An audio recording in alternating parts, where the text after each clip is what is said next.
if you're not happy with your results, you've got to change your thoughts. You've got to change your beliefs and your subconscious energy vibration. Welcome to the Middle-Aged and Miserable podcast. Yes, please subscribe. And if you like what you hear today, please leave us a review. And all this engagement really helps us reach people with this content. Thank you. Okay, Pat. Chris. The law of attraction. Yeah. Manifesting. What is it? How can it get us what we want? Yeah. I think we should get ready to talk about one of the most important things you can ever learn. Definitely. You know, it turns out to succeed in anything, you don't need more education, you don't need more influence, you don't need more importance. You just need imagination and belief to get what you want. Yeah.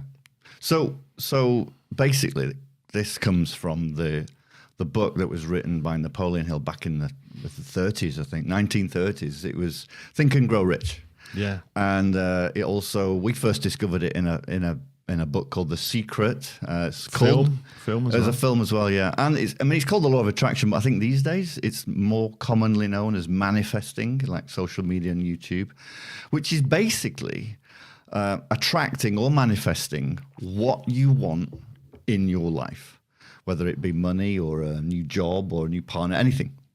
You can do that. Yeah, I mean, it sounds quite woo-woo, doesn't it? Yeah.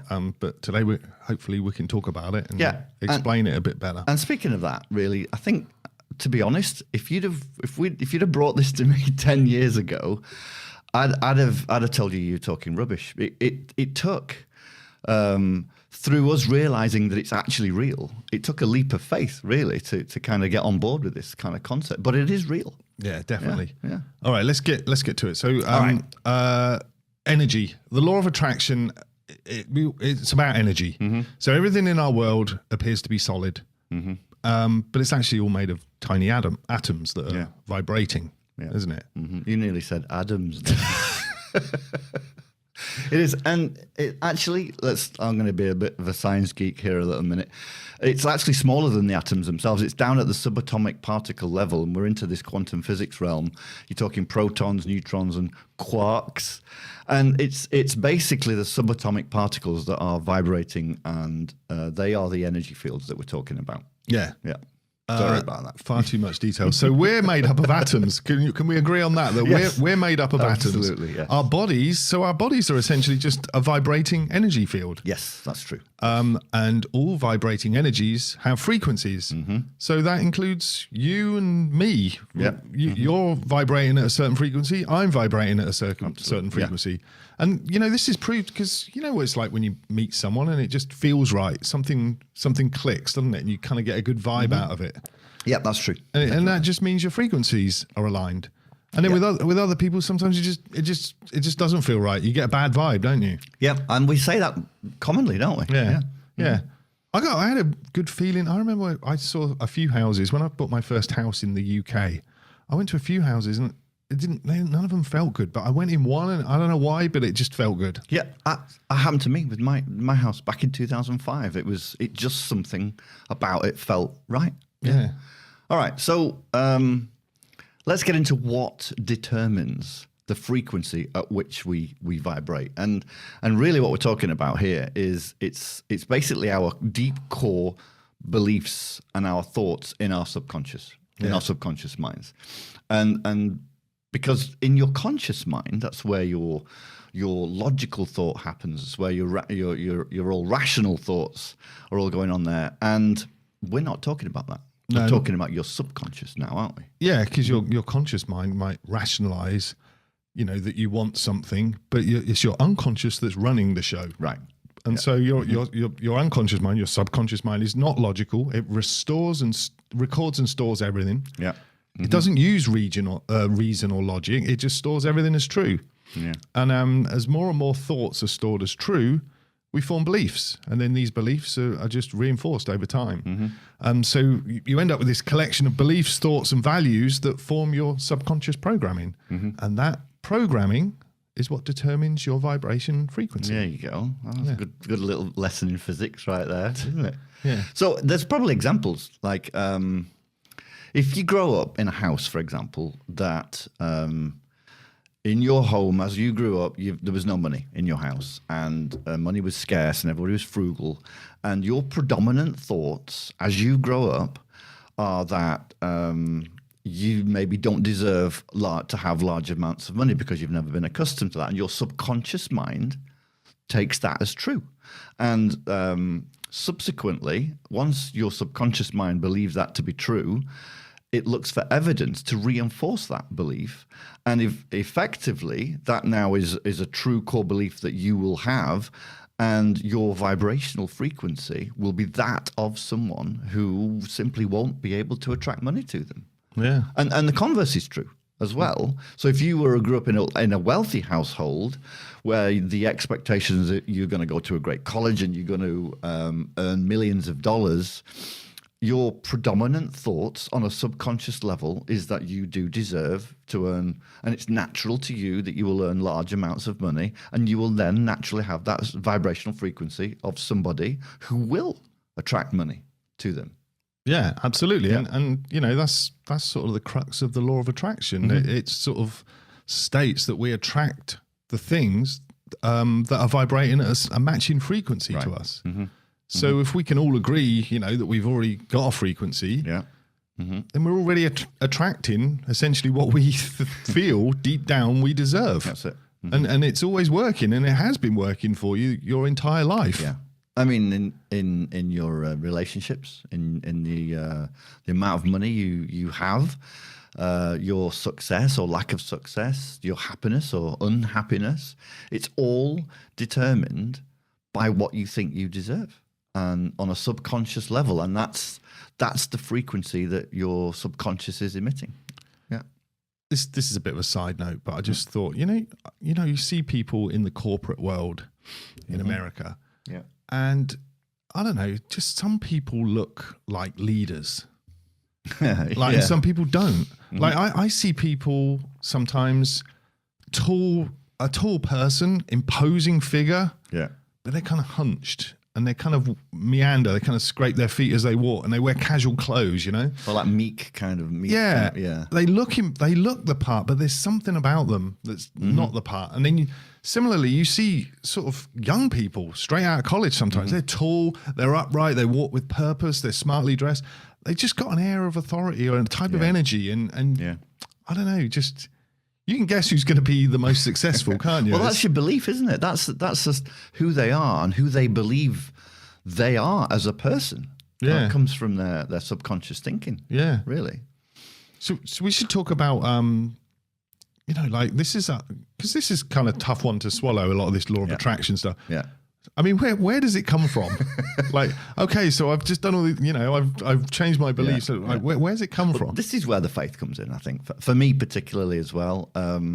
You know, we say it comes from the universe or the quantum field, or some people attribute that to God as well. But honestly, nobody really knows. And but somehow it works, and we all have access to this vast resource of everything, and that's the leap of faith, isn't it? That you've got to have it. My thing is, like, who cares if it works? Right, what does it exactly. matter where it comes from? If you can do these things that we're going to talk about in a minute, if you do those things and what you want shows up in your life and it's free, you don't have to pay anything. All you got to do is do some thinking or a couple of things. Why wouldn't you do it? You know, to your advantage. Well, exactly. And if you're not happy with your results, you've got to change your thoughts. You've got to change your beliefs and your subconscious energy vibration. And it's not a conscious decision. It's on the subconscious level. You must change the subconscious so you truly believe it at your core to elevate your vibration frequency and attract or manifest whatever you want to you. You have to do these things, right? Yeah. Yeah, definitely. So, I mean, all right. And so how could you change it? Say if you're in a situation where, all right, I admit I've got a frequency and I'm not getting what I want, and what do you have to do? Well, I think one of the first things you have to do is you have to decide what you actually want and be super specific about it. Yeah, that's true. If it's money you want, you got to say exactly how much money you want. If it's a new house you want, you got to say, what does that house look like? You gotta go to the detail of deciding exactly what it is you want. Definitely the first step. Yeah. The second step, I think, very quickly after that, you have to start convincing yourself that you deserve something. You deserve that thing that you want, and you do that by affirmations. We hear that a lot, and it's basically you tell yourself over and over again that you are going to get this thing, that you deserve this thing, to the point where you're actually starting to believe it. Yeah, and it takes time. This is in Think and Grow Rich. It's called autosuggestion in that, isn't it? Yeah, and I personally do that in the morning, every morning. You can do it. Just find the time in the day. It doesn't take much. You basically every single day you're affirming to yourself, whether it's written down, whether you're speaking it to yourself in a mirror or listening to a pre-recording of yourself. You affirm to yourself what you want and that you deserve it. That's important. Yeah. Okay, so you decide what you want, then you need to start doing affirmations. Yeah. And then the visualizations. That's something important, that is repeatedly imagining yourself with that thing that you want. You make a mental movie in your head or a series of images, and this works because the subconscious mind doesn't know the difference between something imagined or something real. Right. I mean, like when you're asleep at night and you dream you're falling off a cliff, your subconscious mind really believes that's happening. So your heart is elevated by your unconscious mind. You start sweating. Your blood starts pumping. Your mind really is convinced it's happening. And you can do the same thing with what you want. You can convince your mind what you want is actually happening. Yeah. And then it's normalized in your mind. And then this raises your vibration frequency because it actually believes it's happening. And then you start to believe you deserve it. There's on that, both with the affirmations and the visualizations, but the visualizations in particular, there's something that is admittedly quite hard to do. You've got to feel that emotion as well. That emotion, that as if you already have that thing that you want, you have to feel it. And that takes practice. That's not easy. And the reason for that is because the subconscious mind is the mind of the emotions. It understands emotions. So that's why that part is important. But you're right, it's tough. You've really got to pretend you're looking through your own eyes in your mental movie and you're feeling it. Yeah. You're not looking at yourself disassociated. You've got to be in your body looking through your own eyes. Yeah, and there's ways to help with that and to reinforce those beliefs. You've got to start looking for evidence that thing is coming to you, whether that be chance meetings, coincidences, which I firm believer that there are no coincidences. Everything's meant to happen the way it's meant to happen. Unlikely events and circumstances that you simply can't explain. Those things happen. You just got to start looking out for them. Yeah. And we like to say, take notice of how the universe is, I love this, conspiring to bring you what you want. Yeah. That's kind of, and I've got this expression that I always write down in my affirmations.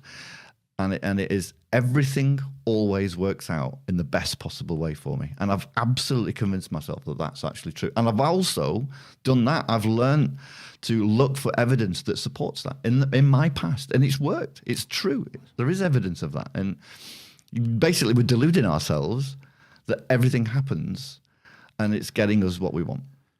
Even failures. Yeah. I just remembered. I think I read this. I think it was a video, or maybe I read it. But Jim Carrey did that. He wrote himself a check for $1 million. He did, didn't he? And he used to, I think there's a street in LA called Mulholland, and he used to sit in his car and hold that and just visualize himself in movies and getting adulation for his movies. And then he got I think he had in his wallet a year or maybe 2 years, and then he got the Dumb and Dumber role and signed a check for $1 million. Yeah, he did. Yeah. So it's deluding yourself in a good way when you think about it. It is. It's kind of fun to do in a way. Yeah. But it's the belief that it takes work. You know, I did it. I did the law of attraction with an airplane seat. Oh, you did? It sounds ridiculous, but but this is kind of the weirdest thing, and it supports it. I was traveling to Britain, and this shows how old I am and how shallow I am. Anyway, I was traveling business class, and it was on a 747. So this was when 747s, the big double-decker jumbo jet, was still running. They're not anymore.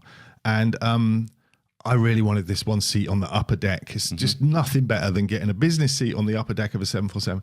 And I booked the seats in business, and there were no seats. You couldn't get one up there. They weren't even available to buy. You couldn't even do it. So I just had to wait till I got to the airport. But you were visualizing this. Sorry. Ahead of time, Yeah, weren't so you? I was screwed. I couldn't get it. So what I did is I literally got a yellow Post-it note.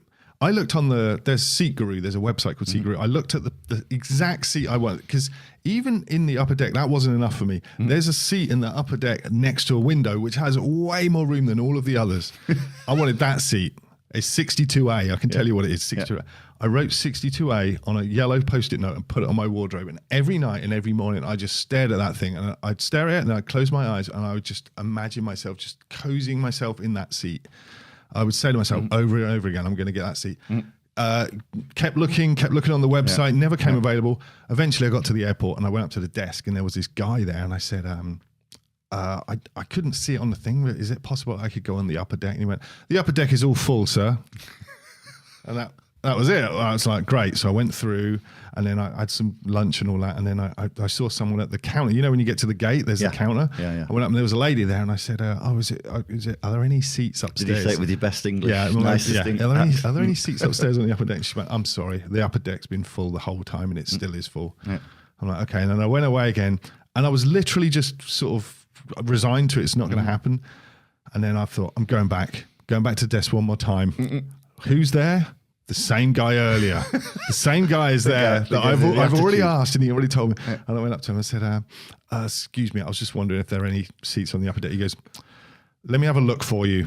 And I went, I mean, it's not like I just want any seat. I'm actually really interested in 62A. And he just looked at me and then he got on the phone and he spoke to someone and he came back and he goes, we've had a cancellation. I've got you 62D. And I'm like, oh, it's not 62A, but it happens. It's the other side of the plane. It's exactly the same seat. It's just the other side. That is an amazing story. That. Yeah, but I did not want to go up to that guy. Believe me. No, but you did it though. You did the work and you took action and you made it happen. That's incredible. That. Yeah. I remember you telling me about that. And I think you have to pay extra for that. I didn't pay or anything. Anyway. You didn't, yeah. I've got one. It's not quite as elaborate as story as that. That I think I've accidentally attracted my dream car.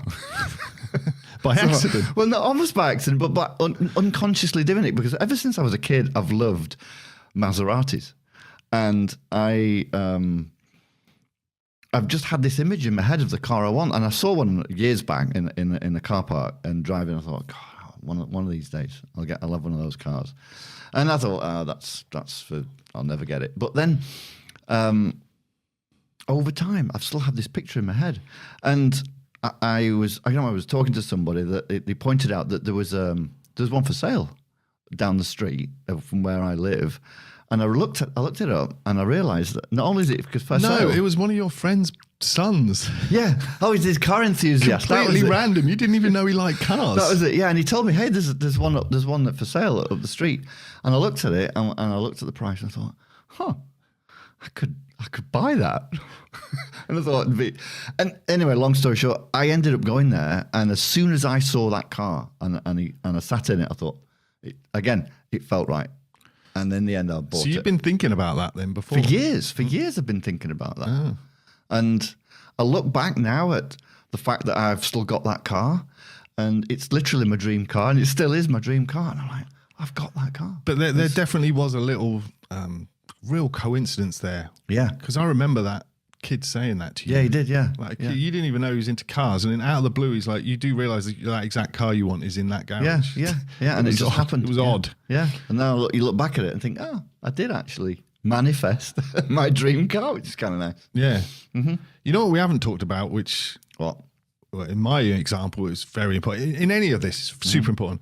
Action. Like a lot of these manifest videos or anyone talking about manifesting, they talk about all the visualization. They don't never talk about the action they don't. part. No, that's true. Like, I didn't want to go up to that guy at that airport and I had to. Yeah. And anything that I've achieved in my career or in my business, that's all been through action. Same with you. So this action part is never talked about. They don't dwell on it. They make it out like it's magic, but it's not magic. And it's no picnic either. Yeah. You might have to work really hard. Mm-hmm. You might have to go up to a complete stranger and talk to them. You might have to take on a risk. Yeah. Get out of your comfort zone. It's not comfortable. I think you you always have have to to. get out of your comfort zone. Yeah, With that. Yeah. but it's just you've got to take action. This isn't just thinking and grow rich. It should be thinking and taking action and growing rich. That's exactly it. I even find that the taking action is so important that it gives you that little extra to help you believe it. It's going to happen. Like if you just did all of the work, all of the visualizations and the affirmations and all that, but your subconscious mind won't believe it. It won't think it's real. It's the actual taking action and doing something every step you take towards, even if it's a failure, taking a step towards your goal will give your subconscious the ammunition it needs to actually fundamentally believe it. And that's what I get the most out of it. Yeah, I mean, you could say the same thing about if you wanted to learn to play the guitar. As you're learning more things, you're starting to believe, oh, wow, this actually sounds good. Exactly. I can do this. Yeah, it reinforces it. Yeah. It's really important. That. All right, so that was it then, really, wasn't it? That's the law of attraction. Yeah. We can't say that we fully understand how it works or where it comes from, but it can work for everybody, as it's worked for so many others. It does. So let's summarize. All right. So it's your subconscious thoughts, your beliefs and values determine your vibration frequency. And it's that vibration frequency that attracts to you what you believe you deserve. Yeah. And it's already working, like we talked about. You're already getting exactly what you believe you deserve to get in your relationships, your salary, your success or lack of success, your happiness or unhappiness. You're already getting it. Yeah, and if you want to change it, if you're not happy with where you are, change your vibrational frequency by doing affirmations, by doing visualizations, and looking for evidence that supports those new beliefs that you want to form. And there's ways we do that. We use NLP, basically rewiring your mind, and you can. We offer coaching. For that. So anybody interested in coaching on this and how to rewire your mind, contact us on Instagram, I would say. Mm-hmm. Oh, and the most important part, take action. Oh, yeah. Absolutely nothing's going to happen unless you take action. Right. It's the after show, Pat. It's the after show, yeah. I got one. Go on. Something that you see on TV a lot, on American television anyway. When you've got...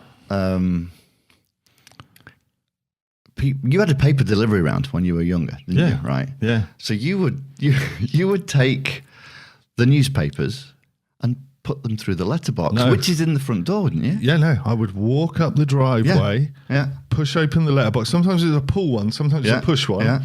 Put in the paper. In the front door of the house. Yeah, and you'd have to make sure it goes in. You couldn't just leave it sticking out. Yeah. And sometimes a dog would come along and yank it through.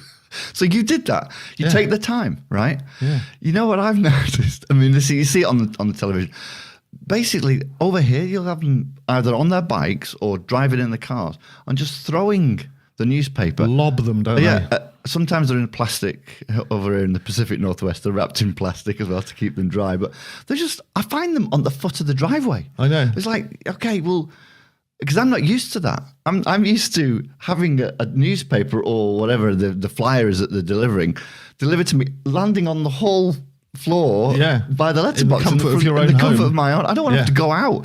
So I'm forever picking up these soggy, nasty newspapers that have been driven over by the car occasionally at the foot of the driveway. Well, they don't get that. No one buys newspapers anymore, do they? But they still lob these free...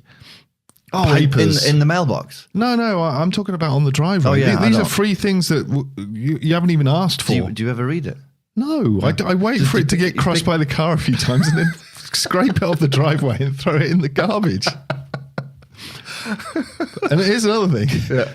My mailbox is full of crap every day. Like if you had never been to America before, you'd have no idea about stuff like this. Obviously the mailbox is not in the front door. The mailbox is at the end of your driveway. Yeah. And it just gets stuffed with flyers and newspapers for supermarkets. I don't even know what it all is, but it just gets jammed up. Magazines you don't want. If you don't go to it for a week, you're screwed. Literally, I know I do this it's like literally a pile of mail that thick, and there might be one letter, if that, that is worth keeping. I know, and that's the annoying thing. It isn't worth opening. You could just chuck it all in the garbage, but you're right. There's always that one in there. You've got to fish through all of this junk. So what is there? There's newspapers for supermarkets. There's at least 5 we want to buy your house flyers or letters. Yeah, there's that as well. Which are cleverly disguised sometimes. So you'll open the letter. And there's some of them a bit devious, actually. There's 16, please buy our credit card application. Everybody's trying to sell me a credit card, or loan me some money. Yeah, you're right. But the whole mail situation is very different in England. You actually go up to the door and get your stuff in your letterbox. But here it's not like that. Does your mum and dad say that it's got worse in England with all of the junk going through the mailbox, or is it just... They don't get it. Not as much. It must be here then. Everybody's trying to sell you something. Yeah. Thanks for tuning in. If you like what you heard, please like and subscribe so you never miss another episode. Also, check out our social media content for more ways to avoid being middle-aged and miserable.